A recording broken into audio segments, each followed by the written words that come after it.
The Fife Circle Line is a famous rail line in the UK, known for its interesting scenery, the number of operators that run along parts of it, and more. Today I'll be talking about why I want this route in TSW2. If you do happen to enjoy this video and agree with this suggestion, consider hitting the like button and subscribing if you would like to see more content like this in the future. Also, if you would like to support me even further, consider becoming a channel member with the link in the description below. Let's get into the video.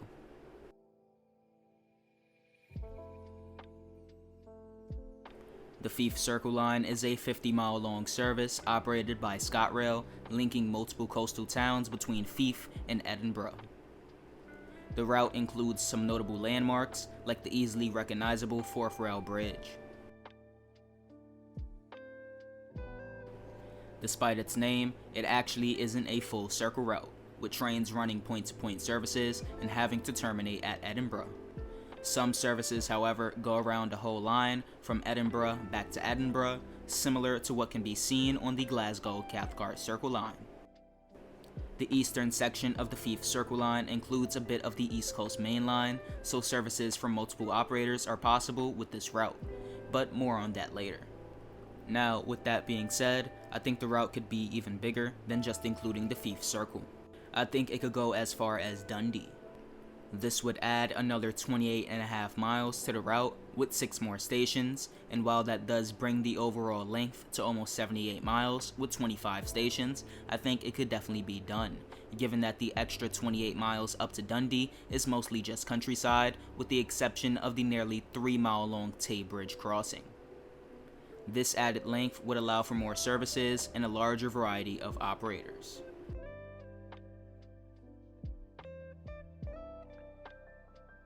Now, I did mention before that the Fife Circle Line service is run by ScotRail, however, the portions that are shared with the East Coast Main Line have other operators, with those operators being Cross Country, LNER, and Caledonian Sleeper, with some ScotRail services running up the East Coast Main Line to Dundee as well.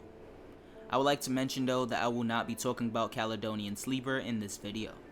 This would allow for a lot of variety in services, rolling stock, and the number of different train operating companies the player would see.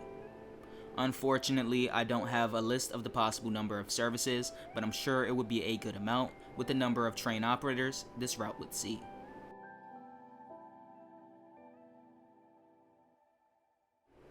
With all of the train operating companies I mentioned earlier, you can be sure that there would be a large number of rolling stock available for players to drive. Starting with ScotRail, players would see the Class 158 and 170 with the possibility of a Class 43 HST, although I'm not too sure if ScotRail runs these along the line, with the only possible piece of evidence that they do being Wikipedia's listing of it running on the Edinburgh to Aberdeen service. The Class 158 would be the second sprinter unit to come to the game, with the first being the Class 150 on the West Cornwall local route. If made for this route, the Class 158s could have some revisions done to it and put on the West Cornwall route for a greater variety of rolling stock. The Class 170, part of Bombardier's TurboStar series of trains, would be the first of its kind in TSW. These units are basically the diesel variants of the Electrostars, with them being most similar to the Class 357s, which I talked about in my previous suggestion video for C2C. Cross Country would operate 3 different types of rolling stock along this route, with those being the Class 43, again, along with the Class 220 and 221.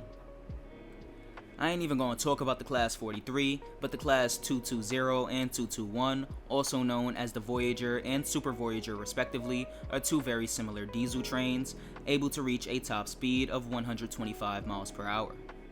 They were originally constructed to replace the Intercity 125 units. Both units are very similar to each other, however, there are 2 key differences between the units, with those being that unlike the Class 220, the Class 221 has tilting technology to allow the trains to maintain a higher speed on curved tracks, along with most units having 5 cars. For LNER, or the London North Eastern Railway, we have only one type of train, the Class 800s. These trains, also known as Asumas, are the only bi-mode trains LNER operates, meaning that these are the only trains they could realistically operate along this route. These are the same infamous trains that were criticized for their uncomfortable seating and problems with their body shells. I would also like to mention the presence of Lumo trains in Avanti West Coast at Edinburgh Waverley. However, for their short stint on the route, I doubt that DTG would create any of the rolling stock associated with them. I think this would be a really cool route to have in TSW2. It's based in the north of the UK, which is a setting that hasn't been explored much in the game, while also incorporating some much requested diesel action, moving away from the southern region's third rail power. If you enjoyed this video and you would like to see the Fife Circle Line in TSW2, like the video and subscribe to the channel if you haven't already.